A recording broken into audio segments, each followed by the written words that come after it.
of the S139 stage.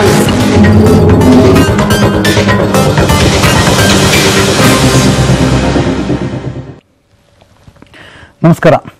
ನಿನ್ನೆ India cricket team ಕೆಟ್ಟದಾಗಿ ಸೋತಿದೆ ಅಂತ ಇಂಡಿಯಾದ ಕ್ರಿಕೆಟ್ ಪ್ರೇಮಿಗಳೆಲ್ಲ ಭಯಂಕರ ಬೇಜಾರು ಮಾಡ್ಕೊಂಡಿದ್ದಾರೆ, ಸಿಟ್ಟು ಮಾಡ್ಕೊಂಡಿದ್ದಾರೆ.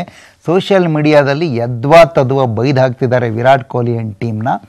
ನ್ಯಾಚುರಲಿ ನಮ್ಮಲ್ಲಿ ಹಾಗೆ ಗೆದ್ದಾಗ ತಲೆ ಮೇಲೆ ಹೊತ್ಕೊಂಡು ಮೆರೆಸ್ಬಿಡ್ತೀವಿ, ಸೋತಾಗ ಹೀಗೆ ಮಾತಾಡ್ತೀವಿ. But one very interesting point there is, ನಾನು ಯಾವಾಗಲೂ ಹೇಳ್ತಿರ್ತೀನಿ, ಕ್ರಿಕೆಟ್ ಯಾಕೆ ಇಷ್ಟೊಂದು ಅದ್ಭುತವಾದ ಆಟ ಅಂತ ಅನಿಸುತ್ತೆ ಅಂತಂದರೆ, ಈಗಿದ್ದ ಹಾಗೆ ನೆಕ್ಸ್ಟ್ ಮಿನಿಟ್ಗೆ ಇರೋದಿಲ್ಲ. ಅದು ಒಂದು ಟೀಮ್ ಆಟ ಆಡ್ತಿದ್ದ, ಒಂದು ಟೀಮ್ ಬ್ಯಾಟಿಂಗ್ ಮಾಡ್ತಿದ್ದಾಗ ಇರೋ ಕಂಡೀಷನ್ ಇನ್ನೊಂದು ಟೀಮ್ ಬ್ಯಾಟಿಂಗ್ ಮಾಡ್ತಿರುವಾಗ ಇರೋದಿಲ್ಲ. ಇದು ಈ ಟೆಸ್ಟ್ನಲ್ಲಿ ಬಹಳ ಢಾಳಾಗಿ ಕಾಣ್ತು. ಇಂಡಿಯಾ ಮೊದಲು ಬ್ಯಾಟಿಂಗ್ ಮಾಡ್ತಿದ್ದ ಟೈಮ್ನಲ್ಲಿ ಬಾಲ್ ಹೇಗೆ ಸ್ವಿಂಗ್ ಆಗ್ತಾಯಿತ್ತು ಅಂತಂದರೆ ಅದನ್ನು ಮುಟ್ಟೋದು ಕೂಡ ಕಷ್ಟ ಆಗ್ತಾಯಿತ್ತು. ಅದು ತಾನಾಗೆ ಬ್ಯಾಟಿಗೆ ಸವರ್ಕೊಂಡು ಹೋಗಿಬಿಡ್ತಿತ್ತು. Because of the overcast conditions. ಮೋಡ ಇತ್ತು, ಮಳೆ ಆಗಿತ್ತು, ಪಿಚ್ನಲ್ಲಿ ತೇವಾಯಿತು, ಸ್ವಿಂಗ್ ಆಯಿತು. ಇಂಗ್ಲೆಂಡ್ ಬ್ಯಾಟಿಂಗ್ ಅರ್ಧ ಮುಗಿಯೋ ಹೊತ್ತಿಗೆ pitch dried up. So batting became a little easier. ಹೊಡೆದ್ರು. ದೆನ್ ಮತ್ತೆ ಸೆಕೆಂಡ್ ಬ್ಯಾಟಿಂಗ್ ಇಂಡಿಯಾ ಬರೋ ಹೊತ್ತಿಗೆ ಮತ್ತೆ ಮಳೆ ಆಯಿತು, ಮತ್ತೆ ಬಿದ್ದರು. That's not an excuse. But ಈ ಥರದ್ದೆಲ್ಲ ಆಗುತ್ತೆ. Hopefully the team will make a comeback ಅಂತ ಅನ್ಕೋಬೋದು. ನಾನು ಸೋಷಿಯಲ್ ಮೀಡಿಯಾದಲ್ಲಿ ವಿಪರೀತ ಚರ್ಚೆಗಳಾಗ್ತಿದ್ದ ಕಾರಣಕ್ಕಾಗಿ ನಾನು ಆ ವಿಚಾರ ಪ್ರಸ್ತಾಪ ಮಾಡಿದೆ. ಬಟ್ ಮೋರ್ ಇಂಪಾರ್ಟೆಂಟ್ಲಿ, ನಾವಿವತ್ತು ನಮ್ಮ ಚಾನಲ್ನಲ್ಲಿ 3 ಬಹಳ ಪ್ರಮುಖವಾದ ವಿಚಾರಗಳನ್ನು ಇಟ್ಕೊಂಡು ಬೆಳಗ್ಗೆಯಿಂದ ವಿ ಹ್ಯಾವ್ ರನ್ ಸ್ಟೋರೀಸ್. ಪ್ರತಿದಿನ ಒಂದು 3 ಎಕ್ಸ್ಕ್ಲೂಸಿವ್ ಜನಪರವಾದ ವಿಚಾರಗಳ ಬಗ್ಗೆ ನಾವು ನ್ಯೂಸ್ ಮಾಡ್ತಾ ಇರ್ತೀವಿ, ಬಿಗ್ ಸ್ಟೋರೀಸ್ ಅಂಥೇಳಿ. ಇವತ್ತಿನ ಸ್ಟೋರಿ ನನಗೆ ಬಹಳ ವಿಶೇಷ ಅಂತ ಅನಿಸಿದ್ದು ಒಂದು ಬಾದಾಮಿ ಕ್ಷೇತ್ರದ ಬಗ್ಗೆ. ಸಿದ್ದರಾಮಯ್ಯನವರ ನ್ಯೂ ಫೌಂಡ್ ಹೋಮ್ ಟೌನ್ ಅದು ಅಂತ ಹೇಳ್ತಿರ್ತೀನಿ. ಅದು ಅವರು ತಮ್ಮ ಸ್ವಂತ ಕ್ಷೇತ್ರ ಅಂತ ಈಗ ಮಾಡಿಕೊಂಡಿದ್ದಾರೆ. ಅಲ್ಲಿ ಒಂದು ಫ್ಯಾಮಿಲಿ ಇದೆ. ಅಲ್ಲಿನ ಮಾಜಿ ಶಾಸಕ BB ಚಿಮ್ಮನಕಟ್ಟಿಯವರಿಗೆ ತುಂಬ ಹತ್ತಿರವಾದ ಫ್ಯಾಮಿಲಿ ಅದು. ಕಾನ್ಸಿಕ್ವೆಂಟ್ಲಿ ಸಿದ್ದರಾಮಯ್ಯನವ್ರಿಗೂ ತುಂಬ ಹತ್ತಿರವಾದ ಫ್ಯಾಮಿಲಿ. ಅವರು ಒಂದು ಬಿಲ್ಡಿಂಗ್ ಕಟ್ಕೊಂಬಿಟ್ಟಿದ್ದಾರೆ, 5 ಸ್ಟೋರಿ ಬಿಲ್ಡಿಂಗು. ಇವರಲ್ಲ, ನೀವೀಗ ಚಿತ್ರದಲ್ಲಿ ನೋಡ್ತಿರಲ್ಲ, ಇವರು ಆ ಫ್ಯಾಮಿಲಿಯವರಲ್ಲ, ಇವರು ಸ್ಟ್ರೈಕ್ ಮಾಡ್ತಿರೋರು. ಇವ್ರು ಯಾಕೆ ಸ್ಟ್ರೈಕ್ ಮಾಡ್ತಿದ್ದಾರೆ ಅಂದರೆ, ಇವರು ಮನೆ ಪಕ್ಕ ಒಂದು 5 ಮಹಲಿನ ಮಹಡಿ ಬಂದಿದೆ. ಇಡೀ ಬಾದಾಮಿ ಪುರಸಭೆ ವ್ಯಾಪ್ತಿನಲ್ಲಿ 3 ಮಹಡಿಗಿಂತ ಹೆಚ್ಚಿನ ಎತ್ತರಕ್ಕೆ ಯಾವುದೇ ಕಟ್ಟಡ ಕಟ್ಟೋ ಹಾಗಿಲ್ಲ. ಬಟ್ ಇವರು ಕಟ್ಟಿದ್ದಾರೆ. ಸುತ್ತಲೂ 7 ಅಡಿ ಸುತ್ತಳತೆ ಸೆಟ್ ಬ್ಯಾಕ್ ಬಿಡಬೇಕಾಗಿತ್ತು, ಅದನ್ನು ಬಿಟ್ಟಿಲ್ಲ. ಬೇಕಾಬಿಟ್ಟು ಕಟ್ಕೊಂಡು ಹೋಗಿದ್ದಾರೆ. ಕೋರ್ಟ್ ಸ್ಟೇ ಆರ್ಡರ್ ಬಂದರೂ ಕೂಡ ಕೇರ್ ಮಾಡಿಲ್ಲ. ಕೋರ್ಟ್ ಸ್ಟೇ ಆರ್ಡರ್ಗೂ ಕೇರ್ ಮಾಡೋದಿಲ್ಲ ಅಂತಂದರೆ ಇನ್ನೆಂಥ ಆರೋಗ್ಯನ್ಸ್, ಇನ್ನೆಂಥ ಅಧಿಕಾರದ ಮದ ಇರಬೇಕು ಅಂತ. ಒಬ್ಬ ಶಾಸಕರ ಅಥವಾ ಮಾಜಿ ಮಂತ್ರಿಯ ಸಂಬಂಧಿಗಳು ಹೀಗೆ ಮಾಡ್ತಾರೆ. ನಾವು ಅದನ್ನು ಬೆಳಗ್ಗೆಯಿಂದ ಸುದ್ದಿ ಮಾಡಿದ ಮೇಲೆ ಅಲ್ಲಿನ ನಗರಾಭಿವೃದ್ಧಿ ಯೋಜನಾ ನಿರ್ದೇಶಕ ಔಜಿ ರಾಮ್ ಅವರು ತಕ್ಷಣ ರಿಯಾಕ್ಟ್ ಮಾಡಿ ಸ್ಥಳಕ್ಕೆ ಹೋಗಿ ಪರಿಶೀಲನೆ ಮಾಡಿ, ಹಿಂದೆ ಯಾರು ಪ್ಲ್ಯಾನ್ ಸ್ಯಾಂಕ್ಷನ್ ಮಾಡಿದ್ರೋ ಅವ್ರನ್ನ ಕರೆಸಿ ಉಗಿದು ಅವ್ರ ಮೇಲೆ ಆ್ಯಕ್ಷನ್ ತೊಗೊಳ್ಬೇಕು ಅಂಥೇಳಿ ಶೋಕಾಸ್ ನೋಟಿಸ್ ಕೊಟ್ಟಿದ್ದಾರೆ ಅವ್ರಿಗೆ, ನಿಮ್ಮ ಮೇಲೆ ಯಾಕೆ ಆ್ಯಕ್ಷನ್ ತೊಗೋಬಾರ್ದು ಅಂತ. Finally it is come to an end. ಈ ಫ್ಯಾಮಿಲಿ ಸುಮಾರು ಒಂದು 6 ದಿನಗಳಿಂದ ಅಹೋರಾತ್ರಿ ಧರಣಿ ಮಾಡ್ತಾಯಿದ್ರು ಅದರ ಹತ್ರ. Nobody head cared. ಇವನ್ ಸಿದ್ದರಾಮಯ್ಯನವರು ಪಾಪ ಅವ್ರ ಕಿವಿಗೆ ಬಿದ್ದಿದೆಯೋ ಇಲ್ವೋ ಹೋಗಿಲ್ಲ, ಕೇಳಿಲ್ಲ. ಇವತ್ತು ನಮ್ಮ ಸುದ್ದಿಯಿಂದ ಒಂದು ಪರಿಣಾಮ ಆಗಿದೆ. ಈ ಥರದ ಪರಿಣಾಮಗಳಾದಾಗ ಖುಷಿಯಾಗುತ್ತೆ. ಇನ್ನೊಂದು ಅದೇ ಥರದ ಪರಿಣಾಮ ಆಗಬೇಕು ಅಂತ ನಾವು ಅಂದ್ಕೊಂಡಿದ್ದು CAG ವರದಿ. ನಮ್ಮ ಗೌರ್ಮೆಂಟ್ ಆಸ್ಪತ್ರೆಗಳಿಗೆ ಸಪ್ಲೈ ಆಗ್ತಿರುವಂಥ ಮೆಡಿಸಿನ್ಗಳು ತೀರಾ ಕಳಪೆ ಕ್ವಾಲಿಟಿಯವು ಅಂಥೇಳಿ CAG ರಿಪೋರ್ಟ್ ಕೊಟ್ಟಿದೆ. ಲ್ಯಾಬ್ಗಳಲ್ಲಿ ಟೆಸ್ಟ್ ಮಾಡಿ ಇದು ಸರಿ ಇಲ್ಲ ಅಂತ ಹೇಳಿದ ಮೇಲೂ ಕೂಡ ನಮ್ಮ ಅಧಿಕಾರಿಗಳನ್ನು ತಗೊಂಡಿದ್ದಾರೆ. ಇಲ್ಲಿ ದಿ ಅಮೌಂಟ್ ಆಫ್ ಮನಿ ಇದೇನೋ 4 ಕೋಟಿನೋ ಏನೋ ಅಂತ ಹೇಳ್ತಾರೆ. 2014ರಿಂದ 2017 ಸಿದ್ದರಾಮಯ್ಯನವರ ಸರ್ಕಾರದಲ್ಲಾಗಿದ್ದು. More than the amount, what concerns is drugs. ಬಡವರ ಜೀವನದ ಜೊತೆ ಆಟ ಆಡೋ ಥರದ ಕೆಲಸ ಇದು. 14,000 ಬ್ಯಾಚ್ನಷ್ಟು ನಮ್ಮಲ್ಲಿ ಡ್ರಗ್ಸ್ ತೊಗೊಂಡಿದ್ದಾರೆ 2014ರಿಂದ 2017 ತನಕ. ಆ 14,000 ಬ್ಯಾಚ್ ಡ್ರಗ್ಸಲ್ಲಿ 6,000 ಬ್ಯಾಚ್ ಡ್ರಗ್ಗಳನ್ನು ಮಾತ್ರ ಟೆಸ್ಟ್ ಮಾಡಿದ್ದಾರೆ. 27 ಕಳಪೆ ಅಂತ ಗೊತ್ತಾಗಿದೆ. ಆ 27 ತೊಗೊಂಡಿದ್ದಾರೆ. ಇನ್ನು 8,000 ಬ್ಯಾಚ್ ಟೆಸ್ಟೇ ಮಾಡಿಲ್ಲ. ಏನು ಗತಿ ಇದು? ಅದೊಂದು ಪ್ರೋಸೆಸ್ ಇದೆ. ಟೆಂಡರ್ ಕರೆದು ಬೇರೆ ಬೇರೆ ಕಂಪನಿಗಳಿಂದ ತಗೊಳ್ಳೋದು. ಅಲ್ಲಿ 20 ಕಂಪನಿಗಳು ಬ್ಲ್ಯಾಕ್ ಲಿಸ್ಟ್ ಆಗಿರೋ ಕಂಪನಿಗಳಿಂದ ಈ ಡ್ರಗ್ಗಳನ್ನ ತೊಗೊಂಡಿದ್ದಾರಂತೆ. ಇದನ್ನು ನಾವು ಬೆಳಗ್ಗೆಯಿಂದ ಈ ಸ್ಟೋರಿ ಕೂಡ ಮಾಡಿದ್ದೀವಿ. ಸರ್ಕಾರದ ರಿಯಾಕ್ಷನ್ ಇನ್ನೂ ಬರಬೇಕಾಗಿದೆ. ನಮ್ದಲ್ಲ ಅಂತ ಎಲ್ಲರೂ ಹೇಳ್ಕೊಂಡು ಹೋಗ್ತಿದ್ದಾರೆ. ಪಾಸಿಂಗ್ ದ ಬಕ್ ಅಂತ ಇಂಗ್ಲೀಷಲ್ಲಿ ಹೇಳ್ತಾರಲ್ಲ ಹಾಗೆ, ನನ್ನ ಹೊಣೆ ಇಲ್ಲ ಅಂತೇಳಿ ಜಾರ್ಕೊಂಡು ಹೋಗ್ತಿದ್ದಾರೆ. One more, about a minister. Venkatarao Nadagouda ಅವರ ಮಗ 21 ಎಕರೆ ಭೂಮಿನ ಕಬಳಿಕೆ ಮಾಡಿದ್ರ ರಾಯಚೂರಿನಲ್ಲಿ ಅನ್ನೋ ಸುದ್ದಿ. There is an interesting aspect to it. India Pakistan ವಿಭಜನೆ ಟೈಮ್ನಲ್ಲಿ ಅನೇಕ ಫ್ಯಾಮಿಲಿಗಳು, ಇಂಡಿಯಾದಲ್ಲಿದ್ದ ಮುಸ್ಲಿಂ ಫ್ಯಾಮಿಲಿಗಳು ಬಿಟ್ಟು ಪಾಕಿಸ್ತಾನನ ಆರಿಸ್ಕೊಂಡು ಹೋದವು. ಹಾಗೆ ಹೋಗೋ ಸಂದರ್ಭದಲ್ಲಿ ಅವ್ರಿಗಿದ್ದ ಎಲ್ಲವನ್ನು ಬಿಟ್ಟು ಹೋಗ್ತಾರೆ. ಸಾಮಾನ್ಯವಾಗಿ ಹಾಗೆ ಮೈಗ್ರೇಟ್ ಮಾಡುವಾಗ ಅವರ ಆಸ್ತಿ ಪಾಸ್ತಿ ಎಲ್ಲ ಬಿಟ್ಟು ಹೋಗಿಬಿಡ್ತಾರೆ. ಹಾಗೆ ಒಂದು ಕುಟುಂಬ ರಾಯಚೂರಿನಲ್ಲಿ ಮೊಹಮ್ಮದ್ ಸಿದ್ದಿಕಿ ಅನ್ನೋರ ಕುಟುಂಬ 84 ಎಕರೆ ಜಮೀನನ್ನು ಬಿಟ್ಟು ಹೋಗ್ಬಿಟ್ಟಿರ. 84 ಎಕರೆ ಇನಾಮು ಭೂಮಿ, ಅದು ಇನಾಮಾಗಿ ಬಂದಿದ್ದು, ಬಿಟ್ಟು ಹೋಗ್ಬಿಟ್ರು. ಬಿಟ್ಟು ಹೋದ್ಮೇಲೆ ಅದು ಬೇನಾಮಿ ಆಸ್ತಿಯಾಗಿ, ಅಂದರೆ ಯಾರಿಗೂ ಸೇರದ ಆಸ್ತಿಯಾಗಿ ಹಾಗೆ ಇರುತ್ತದು. ಅದು ಆ್ಯಕ್ಚುಲಿ ಸರ್ಕಾರಕ್ಕೆ ಬರಬೇಕು ಅಂತ ಒಂದು ಆ್ಯಕ್ಟ್ ಮಾಡ್ಕೊಂಡಿದೆ, ಎನಿಮಿ ಪ್ರಾಪರ್ಟಿ ಬಿಲ್ ಅಂತೇಳಿ 2016 ಆಯಿತು. ಹೀಗೆ ಪಾಕಿಸ್ತಾನಕ್ಕೆ ಯಾರ್ಯಾರು ಹೋಗಿದ್ದಾರೋ ಆಸ್ತಿ ಬಿಟ್ಟು ಅವರ ಆಸ್ತಿನೆಲ್ಲ ಸರ್ಕಾರ ಮುಟ್ಟುಗೋಲು ಹಾಕೋಬಹುದು ಅನ್ನೋ ಥರದ ಒಂದು ಅಧಿಕಾರ ಕೊಡುವ ಮಸೂದೆ ಇದು 2016. ಅದಕ್ಕೆ ಮುಂಚೆ ನಮ್ಮದೇ ಭೂ ಸುಧಾರಣಾ ಕಾಯ್ದೆ ಇತ್ತು. ಭೂ ಸುಧಾರಣಾ ಕಾಯ್ದೆಯ ಅಡಿಯಲ್ಲಿ ಕೂಡ ಈ ಲ್ಯಾಂಡನ್ನು ನಾವು ತಗೋಬಹುದಾಗಿತ್ತು. ಆದರೆ ವೆಂಕಟರಾವ್ ನಾಡಗೌಡ ಅವರ ಮಗ ಮತ್ತು ಅವರ ಫ್ರೆಂಡ್ಸ್ ಸೇರಿಕೊಂಡು ಯಾರ ಮೂಲಕನೂ, ಯಾರ್ದೋ ಪವರ್ ಆಫ್ ಅಟಾರ್ನಿ, ಯಾರ್ದೋ ಜಮೀನು, ಯಾರ್ದೋ ಪವರ್ ಆಫ್ ಅಟಾರ್ನಿ, ಅವ್ರ ಮೂಲಕ ಇವರು ತಗೊಂಡ್ಬಿಟ್ಟಿದ್ದಾರೆ. ಇದು ಒಂದು ವರದಿ. ಈ ವರದಿಯ ಆಧಾರ ಏನಂತಂದರೆ, assistant commissioner, Raichur sub division assistant commissioner ಅವರು ಜಿಲ್ಲಾಧಿಕಾರಿಗೆ ಪತ್ರ ಬರೆದಿದ್ದಾರೆ. ಹೀಗೆ ಮಾಡಿರುವಂಥ ಸೇಲ್ ಇಲ್ಲೀಗಲ್, ಅದನ್ನು ನಿಲ್ಲಿಸಿ ಹೀಗೆ ಸೇಲ್ ಮಾಡಿರೋರು ಮತ್ತು ಕೊಂಡುಕೊಂಡಿರೋರು ಇಬ್ಬರ ಮೇಲೂ ಆ್ಯಕ್ಷನ್ ತಗೊಳ್ಳಿ, ಜಮೀನನ್ನು ವಶಪಡಿಸ್ಕೊಳ್ಳಿ ಅಂತ DC ಲೆಟರ್ ಬರೆದಿದ್ದಾರೆ. ಆ ಕಾಪಿ ನಮಗೆ ಸಿಕ್ಕಿದೆ. We have been running it since morning. ಜಿಲ್ಲಾಧಿಕಾರಿಯವರು ಮಾತಾಡೋದಕ್ಕೆ ಸಿದ್ಧ ಇಲ್ಲ ಇಲ್ಲಿ ತನಕ. But we are not going to leave it here, we going to chase him. DC ಯಾಕೆ ಸುಮ್ಮನಿದ್ದಾರೆ, ಯಾಕೆ ವಶಕ್ಕೆ ತಗೊಂಡಿಲ್ಲ ಅನ್ನೋದು ಬಹಳ ಮುಖ್ಯ ಆಗುತ್ತೆ. 21 ಎಕರೆ ವೆಂಕಟರಾವ್ ನಾಡಗೌಡ ಅವರ ಮಗ ತಗೊಂಡಿದ್ದಾರೆ ಅನ್ನೋದು ಆರೋಪ. 84 ಎಕರೆ ಜಮೀನು, ಚಿನ್ನಸ್ವಾಮಿ ಭೂಮಿ. DC ಅವರು ಉತ್ತರ ಕೊಡಬೇಕಾಗತ್ತೆ. ನಾವು ಒಂದು ವರದಿ ಬಂದಿದೆ ಇವತ್ತು. These are 3 exclusive stories that we did. ಅದಲ್ಲದೆ ಇನ್ನೊಂದು interesting story V have been running. Urban affairs ministry, central ಗೌರ್ಮೆಂಟ್ದು, ಅವರೊಂದು ಲಿಸ್ಟ್ ಬಿಡುಗಡೆ ಮಾಡಿದ್ದಾರೆ ಇವತ್ತು. ಟಾಪ್ 10 ಲಿವಬಲ್ ಸಿಟೀಸ್ ಇನ್ ಇಂಡಿಯಾ ಅಂತೇಳಿ, ಬದುಕಲು ಯೋಗ್ಯವಾದ 10 ನಗರಗಳ ಪಟ್ಟಿ ಅದು. ಅದನ್ನು ಮಾಡೋದು ಹೇಗೆ ಅಂತಂದರೆ, ಅಲ್ಲಿ ಆ ನಗರಗಳಲ್ಲಿರುವಂತಹ ಸಾಂಸ್ಥಿಕ ಇನ್ಸ್ಟಿಟ್ಯೂಷನಲ್ ಹೆಲ್ತ್, ಸಾಂಸ್ಥಿಕ ಸಂಸ್ಥೆಗಳು ಹೇಗೆ ಸಂಸ್ಥೆಗಳು ಹೇಗೆ ಕೆಲಸ ಮಾಡ್ತಾ ಇವೆ. It can B government institutions, private institutions. Social life ಹೇಗಿದೆ, ಎಕನಾಮಿಕ್ ಕಂಡೀಷನ್ ಹೇಗಿದೆ, ಅಂದರೆ ಅಲ್ಲಿ ಕಾಸ್ಟ್ ಆಫ್ ಲಿವಿಂಗ್ ಹೇಗಿರುತ್ತೆ, ವ್ಯಾಲ್ಯೂ ಫಾರ್ ಮನಿ ಹೇಗಿದೆ, ಮತ್ತು ಭೌಗೋಳಿಕ ಪರಿಸರ ಹೇಗಿದೆ, ವಾತಾವರಣ ಹೇಗಿದೆ ಅಂತ ಒಟ್ಟಾರೆ ಒಂದು 4 ಕ್ಯಾಟಗರಿಗಳಲ್ಲಿ 78 ಇಂಡಿಕೇಟರ್ಗಳನ್ನು ಇಟ್ಟುಕೊಂಡು ಒಂದು ಪಟ್ಟಿ ಮಾಡಿದೆ. ಡೋಂಟ್ ಬಿ ಸರ್ಪ್ರೈಸ್ಡ್, ಬೆಂಗಳೂರಿಗೆ ಈ ಪಟ್ಟಿನಲ್ಲಿ ಸ್ಥಾನ ಇಲ್ಲ, ಮೈಸೂರಿಗೆ ಈ ಪಟ್ಟಿನಲ್ಲಿ ಸ್ಥಾನ ಇಲ್ಲ, ಮಂಗಳೂರಿಗೆ ಈ ಪಟ್ಟಿನಲ್ಲಿ ಸ್ಥಾನ ಇಲ್ಲ. ಕರ್ನಾಟಕದ ಯಾವ ನಗರನೂ ಟಾಪ್ 10 ಪಟ್ಟಿನಲ್ಲಿ ಇಲ್ಲ. ಒಂದಾನೊಂದು ಕಾಲದಲ್ಲಿ ಬೆಂಗಳೂರು, ಮೈಸೂರು ಟಾಪ್ 10ನಲ್ಲಿ ಆಟೋಮ್ಯಾಟಿಕ್ ಆಗಿ ಇದ್ಬಿಡ್ತಿದ್ವು, ಟಾಪ್ 2, 3ನಲ್ಲಿ. ಇವತ್ತು ಇಲ್ಲ. ಫಸ್ಟ್ ಪ್ಲೇಸ್ ಪುಣೆಗೆ ಹೋಗಿದೆ. ಯಾಕೆ ಹೀಗಾಗಿದೆ ಬೆಂಗಳೂರು ಅಂತಂದರೆ, Bengaluru was the most favoured destination for a long time. ಎಲ್ಲ ಬಂದು ಸೇರಿಕೊಂಡ್ರು. ನ್ಯಾಚುರಲಿ ಇವತ್ತು ಬೆಂಗಳೂರು ಆ ಸ್ಥಾನನ ಕಳ್ಕೊಂಡಿದೆ. It's not in the top 10. ಯಾಕೆ it's not in the top 10 ಅಂತಂದರೆ, ಅನೇಕ ಸಮಸ್ಯೆಗಳು ನಮಗೆ ಕಣ್ಣು ಮುಂದೆ ಬರುತ್ತೆ. ಬಹಳ ದೊಡ್ಡ ಸಮಸ್ಯೆ ಕಸ. ಇವತ್ತು ರಾಷ್ಟ್ರೀಯ ಹಸಿರು ನ್ಯಾಯಾಧಿಕರಣ, ನ್ಯಾಷನಲ್ ಗ್ರೀನ್ ಟ್ರಿಬ್ಯುನಲ್, BBMPನ ವಾಚಾಮಗೋಚರವಾಗಿ ಬೈದು ಹಾಕಿದೆ. ಏನು ತಮಾಷೆ ಮಾಡ್ತೀರಾ ನೀವು ಅಂತ ಬೈದಿದೆ.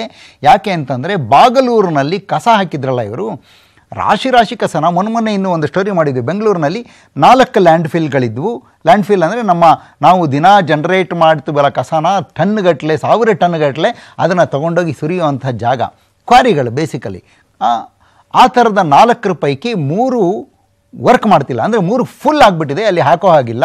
ಇನ್ನು ಒಂದು ಮಾತ್ರ ಇನ್ನೊಂದು 2 ತಿಂಗಳಲ್ಲಿ, ಬೆಳ್ಳಳ್ಳಿ ಇನ್ನೊಂದು 2 ತಿಂಗಳಲ್ಲಿ ಅದು ಫುಲ್ ಆಗಿಬಿಡುತ್ತೆ. ಆಮೇಲೆ ಏನಾಗುತ್ತೆ ದೇವರಿಗೆ ಗೊತ್ತು.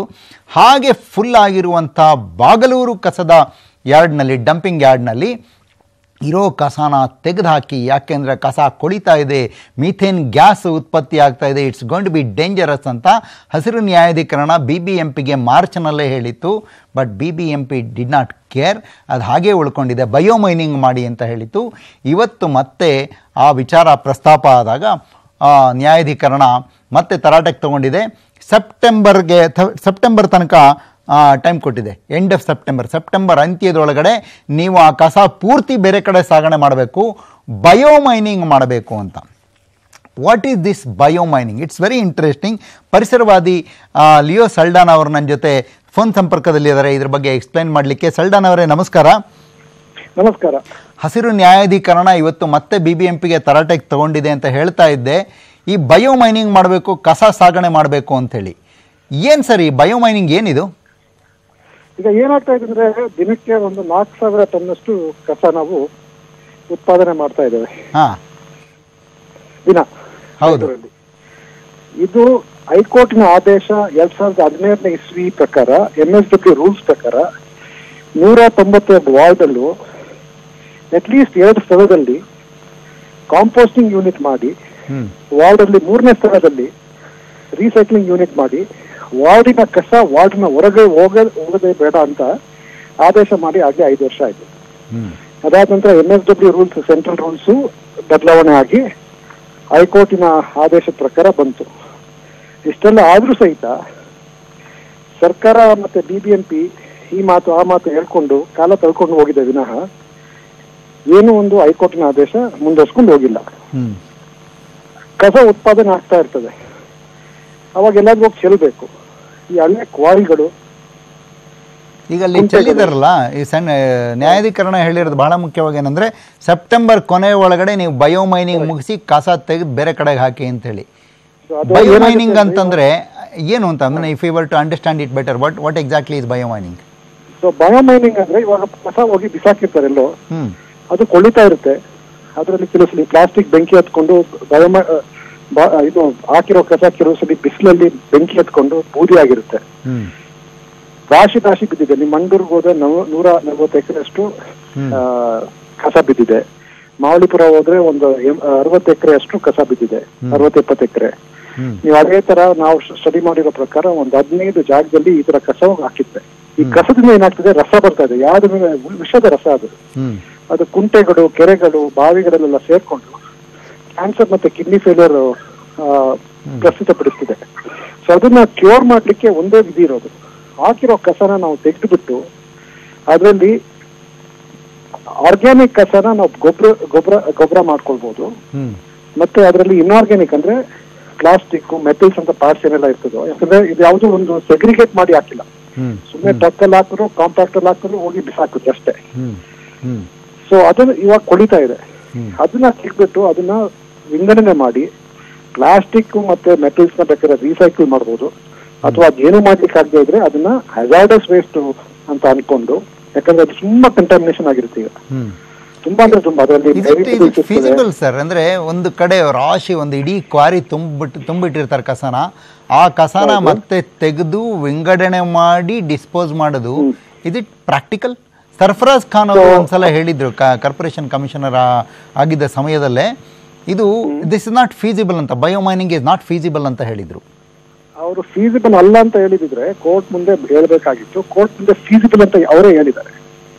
ಅದಕ್ಕೆ ಕಾರಣ 2013ನೇ ಇಸ್ವಿಯಲ್ಲಿ ಜಸ್ಟಿಸ್ ಕುಮಾರು ಮತ್ತೆ ಜಸ್ಟಿಸ್ ನಾಗರತ್ನ ಅವರು ಆದೇಶ ಕೊಟ್ಟಿದ್ದೇನೆಂದ್ರೆ, ಮಾವಳಿಪುರ ಮತ್ತೆ ಮಂಡೂರಲ್ಲಿ ಬಯೋಮೈನಿಂಗ್ ಶುರು ಮಾಡಿ, ಸ್ಲೋಲಿ ಬೇರೆ ಕಡೆ ನೀವು ಮಾಡಿ ಅಂದ್ರೆ ಅವರು they have to put a programme of action and start work immediately. ಅಂದ್ರೆ ಐ ಅಂಡರ್ಸ್ಟ್ಯಾಂಡ್ ಇಟ್ ಕರೆಕ್ಟ್ಲಿ, ಇಲ್ಲಿ ಎರ್ರಾಬಿರ್ರಿ ಏನೋ ಸೆಗ್ರಿಗೇಟ್ ಮಾಡದೆಲ್ಲ ಹಾಕಿರೋ ಕಸನ ಎತ್ತಿ ಸೆಗ್ರಿಗೇಟ್ ಮಾಡಿಬಿಟ್ಟು ಈಗ ನಾವು ಎಲ್ಲಿ ಬೆಳ್ಳಳ್ಳಿಲ್ಲ ಮತ್ತೆಲ್ಲ ಡಂಪ್ ಮಾಡ್ತಿದ್ವಲ್ಲ ಅಲ್ಲಿಗೆ ಯಾಕಂದ್ರೆ ಅದರಲ್ಲಿ 60% ಆಲ್ಮೋಸ್ಟ್ ಇವಾಗ ಹಸಿ ಕಸ ಇರ್ತದೆ, ಅದು ಗೊಬ್ಬರ ಆಗಿರುತ್ತೆ. ಮಿಕ್ಕಿರೋ ಒಂದು 30-40% ವೆಯ್ಟ್ ವಾಲ್ಯೂಮ್ ಅದು ನೋಡ್ಕೊಂಡು ಅದನ್ನ ಬೇಕಾದ್ರೆ ಕಾಂಪ್ಯಾಕ್ಟ್ ಮಾಡಿ ರೀಸೈಕಲ್ ಮಾಡಕ್ಕಾದ್ರೆ ಮಾಡೋದು, ಮಾಡ್ಲಿಕ್ಕೆ ಆಗದೆ ಇದ್ರೆ ಅದಕ್ಕೆ ಸಪರೇಟ್ ಆಗಿ ಒಂದು ಲ್ಯಾಂಡ್ ಫಿಲ್ ಶುರು ಮಾಡಬೇಕಾಗ್ತದೆ. ಇನ್ನೊಂದು ಹೇಳಿದ್ರು ವೆನ್ ಹಿ ವಾಸ್ ಸೇಯಿಂಗ್ ಏನೋ ಬಯೋಮೈನಿಂಗ್ ಫೀಸಿಬಲ್ ಅಲ್ಲ ಅಂದಾಗ he was also talking about bio remediation ಅಂತ. ಹೌದು, ಬಯೋ ರೆಮಿಡಿಯೇಷನ್ ಇವಾಗ ಬಯೋ ರೆಮಿಡಿಯೇಷನ್ ಅಂದ್ರೆ ಅಲ್ಲಿ ಆಗಿರೋ ಒಂದು ಅನಾಹುತ ಅಂದ್ರೆ ಕಂಟಾಮಿನೇಷನ್ ಏನಾಗಿದೆಯೋ, ನೀರಿಗಾಗ್ಲಿ ಮಣ್ಣಿನಾಗ್ಲಿ ಕಂಟಾಮಿನೇಷನ್, ಅದನ್ನ ನಾವು ಸರಿಪಡಿಸಬೇಕಾಗ್ತದೆ. ಅದು ತುಂಬಾ ಕಷ್ಟವಾದಂತ ಕೆಲಸ. ನೀರು ಇವಾಗ ಅರ್ಕಾವತಿ ವ್ಯಾಲಿಲಿ ಮಾವಳಿಪುರದ ರಸ ಎಲ್ಲ ಬಂದ್ಬಿಟ್ಟು ಕುಂಟೆಗಳಲ್ಲಿ ಸೇರ್ಕೊಂಡು ಕೆರೆಗೆ ಹೋಗಿ ಕೆರೆಯಿಂದ ಅರ್ಕಾವತಿಗೆ ಸೇರ್ತಾ ಇದೆ. ಅದು ಬಂದು TGL ಕೂತ್ಕೊಳ್ತಾ ಇದೆ. ಅದೇ ತರ ನೀವು ವಿಶ್ವಭಾರತಿ ಕಡೆ ಹೋದ್ರೆ ಮಾಗಡಿ ರೋಡು ಮತ್ತೆ ಆ ಸುತ್ತಮುತ್ತ ಪ್ರದೇಶಗಳಲ್ಲಿ 5-6 ಕಡೆ ಈ ತರ ಡಂಪಿಂಗ್ ನಡೀತಾ ಇದೆ. ಅದು ಹೋಗಿ ವೃಷಭಾವತಿ ಸೇರ್ಕೊಂಡು ಈಗ NGT has taken it very seriously. September ತಿಂಗಳ ಕೊನೆಯ ಒಳಗಡೆ ಇದನ್ನ ಮುಗಿಸಬೇಕು ಅಂತ ಕೋರ್ಟ್ ಹೇಳಿದೆ. NGT is it feasible? ಸಾಧ್ಯ ಆಗತ್ತಾ? ಸೆಪ್ಟೆಂಬರ್ ಒಳಗಡೆ I don't think it is at all feasible, but they can start the work because 2013 ಇಂದ ಹೈಕೋರ್ಟ್ ಆದೇಶ ಕೊಟ್ಟಿದ್ದನ್ನ they are in violation of that already. In case they start tomorrow, actually insisted. In case they start tomorrow, how long would it take? I think it will take 2 or 3 years. Okay. It is not an easy task. It will take time, but you have to start because there is no other option. Correct. They have to start. Hopefully they'll be able to do it. But more seriously, Manjunath Prasad ಅವರು statement ಕೊಟ್ಟಿದ್ದಾರೆ, we will put waste to energy, we will burn it ಅಂತ. ದಯಮಾಡಿ ಅವ್ರ ಕೈ ಮುಗ್ದು ಕೇಳೋದೇನಂದ್ರೆ ದಯಮಾಡಿ ಅದ್ ಮಾಡಬೇಡಿ, ನಿಮ್ಮ ಮಕ್ಕಳಿನ ಹಣೆ ಮೇಲೆ ನಾನು ಮಾತಾಡ್ತಾ ಇರೋದು ಅಂತ ಹೇಳ್ತಾನೆ. ಯಾಕೆ ಅಂದ್ರೆ ಅದರಿಂದ ಬರೋ ಡಯಾಕ್ಸಿನ್ ಮತ್ತೆ ಫ್ಯೂರಾನ್ಸ್ ಎಷ್ಟೋ ಜನರಿಗೆ ಕ್ಯಾನ್ಸರ್ ಕೊಡ್ತದೆ. ದರಿದ್ರ ಅದು. ಆ ದರಿದ್ರ ನಮ್ಗೆ ನಮ್ಮ ನಗರದಲ್ಲಿ ಬೇಡ. ನಾವು ಮಾಡಿರೋ ದರಿದ್ರ ಸಾಕು, ಅದನ್ನ ಬೇಕಾದ್ರೆ ಕ್ಲೀನ್ ಅಪ್ ಮಾಡೋಣ, ಬೇರೆ ದರಿದ್ರ ತರೋದು ಬೇಡ. Hopefully think about it. ಏನಾದ್ರು ಮಾಡ್ತಾರೆ ಅಂತ ಅನ್ಕೋಬಹುದು. ಕಸದ ಸಮಸ್ಯೆ 2 ತಿಂಗಳಲ್ಲಿ ಮತ್ತೆ ಕಾಡುತ್ತೆ ಅಂತ ಅನ್ಕೊಂಡಿನಿ, ಯಾಕಂದ್ರೆ ಬೆಳ್ಳಳ್ಳಿ ಲ್ಯಾಂಡ್ ಫಿಲ್ ಕೂಡ ತುಂಬ್ತಾ ಇದೆ. Thank you so much Saldanha ಅವರೇ ನಮ್ಮ ಜೊತೆ ಇಷ್ಟೊತ್ತು ಮಾತಾಡಿದ್ದಕ್ಕೆ. Danger is staring right in our eyes. ಏನು ಮಾಡ್ತೀವಿ ನಾವು? ಗಾರ್ಬೇಜ್, ಗುಡ್ಡ ಬೆಳೀತಾ ಇದೆ, ಅಲ್ಲಿ ನಾವು ತೊಗೊಂಡು ಹಾಕ್ತಿದ್ದಂಥ ಜಾಗ ತುಂಬಿದೆ. We have to come up with something seriously practical. ಈಗ ಏನು ಮಾಡುತ್ತೆ BBMP ಗೊತ್ತಿಲ್ಲ. ಒಂದು ವಿರಾಮ ತೊಗೊಳ್ತೀನಿ. ವಿರಾಮ ತೊಗೊಂಡು ಬಂದ ನಂತರ I will be talking to ನಮ್ಮ ರಾಜ್ಯದ ರಾಜಕೀಯ ಭೀಷ್ಮ ಪಿತಾಮಹ ಅಂತ ಏನು ಕರಿತೀವಿ, ಅವರ ರಾಜಕೀಯ ಉತ್ತರಾಧಿಕಾರಿಯ ಜೊತೆ ಮಾತಾಡ್ತೀನಿ ನಾನು. ನೀವು ವಿಪರೀತ ಮೊಬೈಲ್ ಯೂಸ್ ಮಾಡ್ತಾ ಇದ್ದರೆ ಈ ಕಾರ್ಯಕ್ರಮದ ಕೊನೆ ತನಕ ಕಾಯಿರಿ. ವಾಟ್ ಈಸ್ ದ ಡೇಂಜರ್ ಅಂತ ನಾನು ಹೇಳ್ತೀನಿ. ನಾವೆಲ್ಲ ಸುಮ್ಮನೆ ಎಲ್ಲರ ಮೊದಲು ಇದು ಮಾತಾಡ್ತಾ ಇರ್ತಾರೆ, ಮೊಬೈಲ್ ಜಾಸ್ತಿ ಯೂಸ್ ಮಾಡಬೇಡ ಅಂಥೇಳಿ. ಬಟ್ ಎಲ್ಲರೂ ಮಾಡ್ತಾನೆ ಇರ್ತಾರೆ. ಆದರೂ ಈ ಕಾರ್ಯಕ್ರಮದ ಕೊನೆಯಲ್ಲಿ ಬರೋ ರಿಪೋರ್ಟನ್ನ ಸೀರಿಯಸ್ ಆಗಿ ತಪ್ಪದಲ್ಲೇ ನೋಡಿ. ಅದಕ್ಕೆ ಮುಂಚೆ ಒಂದು ಸಣ್ಣ ವರದಿ ಅಬೌಟ್ ದೇವೇಗೌಡರು ಸ್ಟೇಟ್ಮೆಂಟು. ದೇವೇಗೌಡರು ಇವತ್ತು ಹೊಸದೇನು ಹೇಳಿಲ್ಲ, ಹಾಸನದಿಂದ ಪ್ರಜ್ವಲನ ನಿಲ್ಲಿಸ್ತೀನಿ ಅಂತ ಹೇಳಿದ್ದಾರೆ. ಕುಮಾರಸ್ವಾಮಿಯವರು ರಾಷ್ಟ್ರ ರಾಜಕಾರಣಕ್ಕೆ ಹೋದರೂ ಹೋಗಬಹುದು ಅಂತ ಹೇಳಿದ್ದಾರೆ. ನಾನು ಚುನಾವಣೆಗೆ ನಿಲ್ಲಕ್ಕಿಷ್ಟ ಇಲ್ಲ ಅಂತ ಹೇಳಿದ್ದಾರೆ. ನಾನು ಪ್ರಧಾನಿ ಅಭ್ಯರ್ಥಿ ಅಲ್ಲ ಅಂತ ಹೇಳಿದ್ದಾರೆ. ಏನಿದ್ರೆ ಎಲ್ಲದ್ರ ಗುಟ್ಟು. ನಾವು should we take all of these at their face value? ನನಗೇನು ಅನಿಸಲ್ಲ. ದೇವೇಗೌಡರನ್ನ ಬಲ್ಲವರಿಗೆ ಎಲ್ರಿಗೂ ಗೊತ್ತಿರುತ್ತೆ, ಎಲ್ಲ ಹೇಳಿಕೆಯಿಂದನೂ ಒಂದು ಕ್ಯಾಲ್ಕುಲೇಷನ್ ಇರುತ್ತೆ ಅಂತ. ಒಂದು ಸಣ್ಣ ವರದಿ ನೋಡ್ಕೊಂಡು ಬನ್ನಿ. ಮಾಜಿ ಪ್ರಧಾನಿ ಜೆಡಿಎಸ್ ರಾಷ್ಟ್ರೀಯ ಅಧ್ಯಕ್ಷ ಎಚ್.ಡಿ. ದೇವೇಗೌಡರಿಗೀಗ ತುಂಬು 85 ವರ್ಷ ವಯಸ್ಸು. ಪ್ರಧಾನಿ ಪಟ್ಟದಿಂದ ದೇವೇಗೌಡರು ಕೆಳಗಿಳಿದು 21 ವರ್ಷಗಳೇ ಆಗೋಯ್ತು. ಮಾಜಿ ಆದ್ಮೇಲೂ ಮಾಜಿಯಾಗಿ 2 ದಶಕಗಳೇ ಕಳೆದಿದ್ರು ಸ್ಟಿಲ್ ಆಕ್ಟಿವ್ ಪೊಲಿಟಿಕ್ಸ್ನಲ್ಲಿರೋ ಮಾಜಿ ಪ್ರಧಾನಿ ಅಂದ್ರೆ ಅದು ದೇವೇಗೌಡರು ಮಾತ್ರ.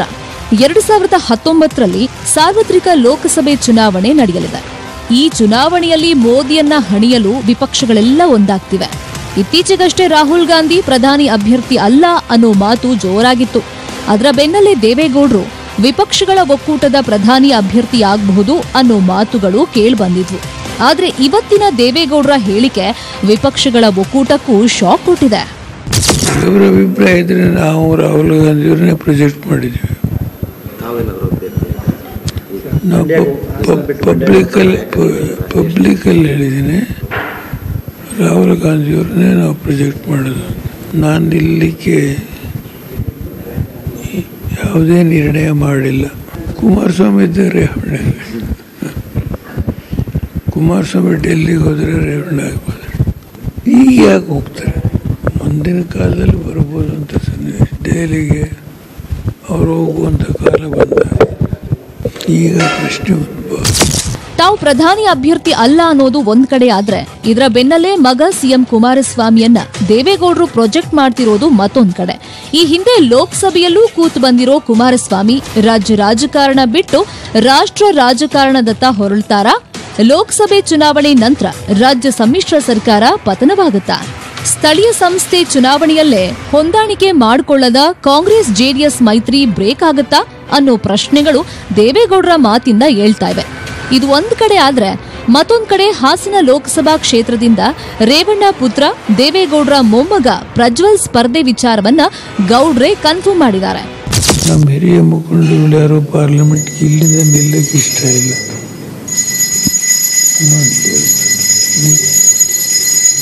ಹಿರಿಯ ಮುಖಂಡರುಗಳಿಗೆ ಯಾರಿಗೂ ನಿಲ್ಲಕ್ಕೆ ಇಷ್ಟ ಇಲ್ಲ. ಈಗ ಪಾರ್ಲಿಮೆಂಟ್ ಅಂದ್ರೆ ಅಷ್ಟೊಂದು ಆಸಕ್ತಿ ಇಲ್ಲ ಈಗ. ಅದಕ್ಕೆ ನಾನೇ ಎಲ್ಲರೂ ಸಮ್ಮತಿಯಿಂದ ಪ್ರಜ್ವಲ್ನ ನಿಲ್ಲಿಸಬೇಕು ಅಂತ ತೀರ್ಮಾನಕ್ಕೆ ಬಂದೆ. ಹಾಗಾದ್ರೆ ರಾಜಕೀಯ ಚಾಣಕ್ಯ ದೇವೇಗೌಡರ ಲೆಕ್ಕಾಚಾರ ಏನು? ನಿಜಕ್ಕೂ ದೇವೇಗೌಡರು ಲೋಕಸಭೆ ಚುನಾವಣೆಗೆ ಸ್ಪರ್ಧಿಸಲ್ವಾ? ಹಾಸನದಿಂದ ಕಣಕ್ಕಿಳಿಯಲ್ವಾ? ಮೊಮ್ಮಗನ ರಾಜಕೀಯ ಭವಿಷ್ಯಕ್ಕಾಗಿ ತಮ್ಮ ಚುನಾವಣಾ ರಾಜಕೀಯ ಜರ್ನಿಗೆ ಫುಲ್ ಸ್ಟಾಪ್ ಇಡ್ತಾ ಇದ್ದಾರಾ? ನೆವರ್. ದೇವೇಗೌಡರ ಉಸಿರೇ ರಾಜಕೀಯ. ಹಾಸನದಿಂದ ಸ್ಪರ್ಧೆ ಮಾಡದೇ ಇರಬಹುದು, ಹಾಗಂತ ಜೆಡಿಎಸ್ ಭದ್ರಕೋಟೆ ಮಂಡ್ಯದಿಂದ ಸ್ಪರ್ಧಿಸಲ್ಲ ಅಂತೇನಿಲ್ವಲ್ಲ. ಮಂಡ್ಯದಲ್ಲಿ ಈಗಿರೋ ತೆನೆ ಹೊತ್ತವರ ಹವಾ ನೋಡಿದ್ರೆ ಜೆಡಿಎಸ್ ಗೆಲುವು ಗ್ಯಾರಂಟಿ. ಹಂಗಾಗಿ ದೇವೇಗೌಡರು ಹಾಸನವನ್ನ ಮೊಮ್ಮಗನಿಗೆ ಬಿಟ್ಟು ಮಂಡ್ಯದತ್ತ ನಡೀತಾರಾ, ಅಥವಾ ಕೊನೆ ಕ್ಷಣದ ತನಕ ಮೊಮ್ಮಗನ ಪರ ಬ್ಯಾಟ್ ಬೀಸಿ ಹಾಸನದ ಜೊತೆ ಮಂಡ್ಯದಲ್ಲೂ ಹವಾ ಎಬ್ಸಿ ತಾವು ಹಾಸನದಲ್ಲೇ ಉಳಿದು ಮೊಮ್ಮಗನನ್ನ ಮಂಡ್ಯ ಅಖಾಡಕ್ಕಿಳಿಸ್ತಾರಾ? Nothing is impossible. ದೇವೇಗೌಡರ ರಾಜಕೀಯ ನಡೆ ಅನಲೈಸ್ ಮಾಡೋದು ಸುಲಭದ ಮಾತಲ್ಲ. ಇದರ ಜೊತೆಗೆ ದೇವೇಗೌಡರು ತಾವು ಪ್ರಧಾನಿ ಅಭ್ಯರ್ಥಿ ಅಲ್ಲ, ಚುನಾವಣೆಗೆ ಸ್ಪರ್ಧಿಸಲ್ಲ ಅನ್ನೋ ಮೂಲಕ ತಮಗೆ ಉನ್ನತ ಸ್ಥಾನಕ್ಕೆ ಮತ್ತೆ ಏರೋ ಯಾವ ಆಸೆನೂ ಇಲ್ಲ ಅಂತ ತೋರಿಸಿ ವಿಪಕ್ಷಗಳ ಒಕ್ಕೂಟದ ನಾಯಕನಾಗಿ ಎಲ್ಲರನ್ನೂ ಒಗ್ಗೂಡಿಸಿ ಮೋದಿ ವಿರೋಧಿ ಪಡೆ ಗಟ್ಟಿಗೊಳಿಸಿ ಕಿಂಗ್ ಮೇಕರ್ ಆಗೋ ಯೋಚನೆನೂ ಇರಬಹುದು, ತ್ಯಾಗಮಯಿ ಕೂಡ ಆಗಬಹುದು. ಇದೇ ಲೆಕ್ಕಾಚಾರದಲ್ಲಿ ತಮ್ಮ ಪುತ್ರ ಎಚ್.ಡಿ. ಕುಮಾರಸ್ವಾಮಿ ರಾಷ್ಟ್ರ ರಾಜಕಾರಣಕ್ಕೆ ಹೋಗಬಹುದು ಅನ್ನೋ ಮಾತು ಹೇಳಿರಬಹುದು. ಅಕಸ್ಮಾತ್ ಎಚ್.ಡಿಕೆ ರಾಷ್ಟ್ರ ರಾಜಕಾರಣಕ್ಕೆ ಹೋದ್ರೆ ಸಮ್ಮಿಶ್ರ ಸರ್ಕಾರ ಉಳಿಯುತ್ತಾ? ಉಳಿದ್ರೆ ರೇವಣ್ಣ ಸಿಎಂ ಆಗ್ತಾರಾ? ರೇವಣ್ಣ ಸಿಎಂ ಆಗೋದನ್ನ ಕಾಂಗ್ರೆಸ್ನವರು ಒಪ್ಕೊಳ್ತಾರಾ? ಪ್ರಜ್ವಲ್ ಹಾಸನ ಎಂಪಿ ಆದ್ರೆ ಎಚ್.ಡಿಕೆ ಮಗ ನಿಖಿಲ್ ಕತೆ ಏನು? ಸಿನಿಮಾದಲ್ಲೇ ಮುಂದುವರಿತಾರಾ? ನಿಖಿಲ್ ರಾಜಕೀಯ ಪ್ರವೇಶವಾಗದಿದ್ರೆ ಅನಿತಾ ಕುಮಾರಸ್ವಾಮಿ ಸುಮ್ನಿರ್ತಾರಾ? ಏನಿರಬಹುದು ದೇವೇಗೌಡರ ಲೆಕ್ಕಾಚಾರ? ಗೌಡ್ರ ಮನೇಲಿ ಆಗೋ ರಾಜಕೀಯ ಚದುರಂಗದಾಟ ಎಲ್ರಿಗೂ ಅರ್ಥ ಆಗುವಂಥದ್ದಲ್ಲ. Most of the time Kumaraswamy ಅವ್ರಿಗೂ.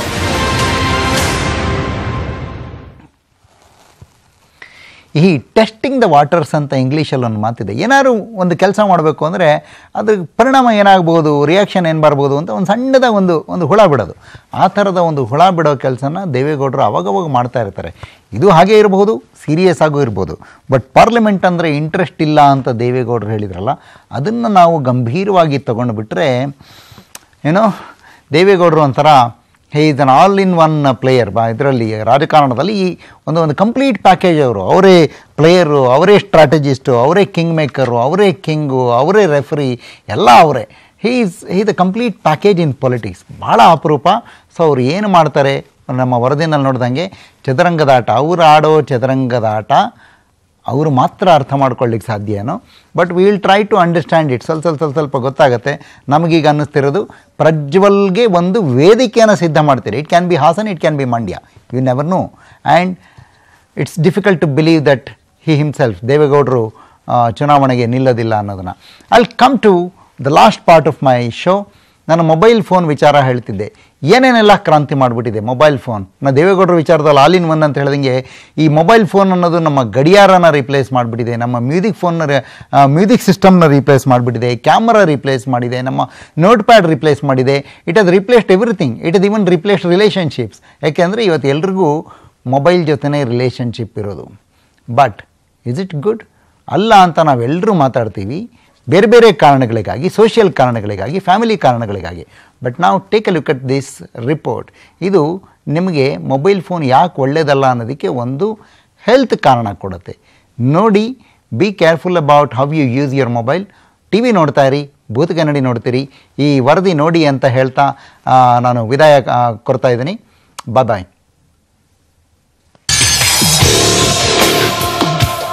ಆಚಾರ ಹೇಳೋಕೆ ಬದನೆಕಾಯಿ ತಿನ್ನೋಕೆ ಅನ್ನೋ ಮಾತು ಪರ್ಫೆಕ್ಟಾಗಿ ಸೂಟ್ ಆಗೋದು ಮೊಬೈಲ್ ಫೋನ್ ಬಳಕೆ ವಿಚಾರದಲ್ಲಿ. ಎಲ್ರಿಗೂ ಹೇಳ್ತಿರ್ತೀವಿ ಮೊಬೈಲ್ ಹೆಚ್ಚಿಗೆ ಯೂಸ್ ಮಾಡಬೇಡಿ, ಒಳ್ಳೇದಲ್ಲ ಅಂತ. ಯಾಕಂದರೆ ಎಲ್ರಿಗೂ ನಮಗಿಂತ ಬೇರೆಯವರೇ ಹೆಚ್ಚು ಫೋನ್ ಯೂಸ್ ಮಾಡ್ತಿದ್ದಾರೆ ಅಂತ ಅನ್ನಿಸ್ತಿರುತ್ತೆ. ಬಟ್ ಈಗ ಎಲ್ಲರೂ ಸ್ವಲ್ಪ ಸೀರಿಯಸ್ ಆಗಿ ಈ ನ್ಯೂಸ್ ಕಡೆ ನೋಡೋದು ಒಳ್ಳೆಯದು.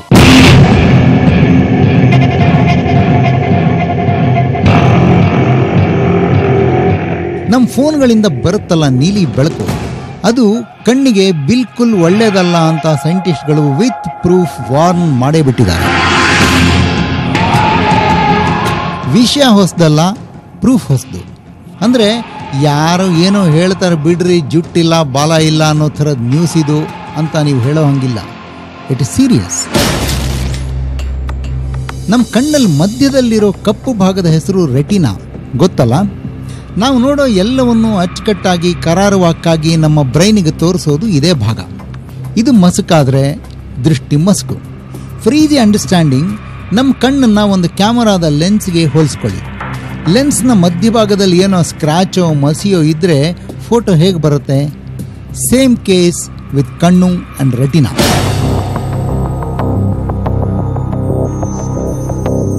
ಈ ಮೊಬೈಲ್ ಫೋನ್ಗಳಿಂದ ಹೊರಗೆ ಬರುತ್ತಲ್ಲ ನೀಲಿ ಬೆಳಕು, ಅದು ರೆಟಿನಾ ಮೇಲೆ ಬಿದ್ದ ತಕ್ಷಣ ಅಲ್ಲಿನ ಜೀವಕೋಶಗಳಲ್ಲಿ ಒಂದಿಷ್ಟು ಟಾಕ್ಸಿಕ್ ಮಾಲಿಕ್ಯೂಲ್ಗಳು ಅಂದರೆ ವಿಷಕಾರಿ ಕಣಗಳು ಸೃಷ್ಟಿಯಾಗುತ್ತವಂತೆ. ಇವೇ ನಿಧಾನವಾಗಿ ಕಣ್ಣಿನ ಮಧ್ಯದಲ್ಲಿ ಮಸುಕು ಮಸಿ ಬಳದ ಹಾಗೆ ಮಾಡೋದು. ಕ್ರಮೇಣ ಇದೇ ಕುರುಡುತನಕ್ಕೂ ತಿರುಗಿಬಿಡುತ್ತೆ. ಇದು ಕಣ್ಣಿಗೆ ಪೊರೆ ಬೀಳುತ್ತಲ್ಲ, ಆ ಥರ ಅಲ್ಲ. ಪೊರೆ ಆದರೆ ತೆಗೆದುಹಾಕ್ಬಿಡ್ಬೋದು.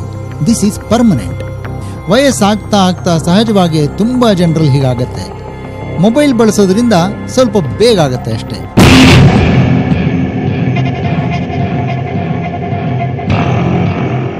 ಇದು ಕೇಳಿದ ಮೇಲೆ ಆಚಾರ ಹೇಳೋರು, ಬದನೆಕಾಯಿ ತಿನ್ನೋರು ಎಲ್ಲರೂ ಸ್ವಲ್ಪ ಯೋಚನೆ ಮಾಡ್ಕೊಳ್ಳೋದು ಒಳ್ಳೆಯದು. ಬದನೆಕಾಯಿ ರುಚಿನ ಮೀರೋಕ್ಕೆ ಸಾಧ್ಯ ಆದರೆ ಆಚಾರ ಸಕ್ಸಸ್ಫುಲ್. ಕಣ್ಣು ಹುಷಾರು. ಕತ್ಲಲ್ಲಂತೂ ಅಪ್ಪಿ ತಪ್ಪಿನೂ ಮೊಬೈಲ್ ಕಡೆ ನೋಡಬೇಡಿ. Take care.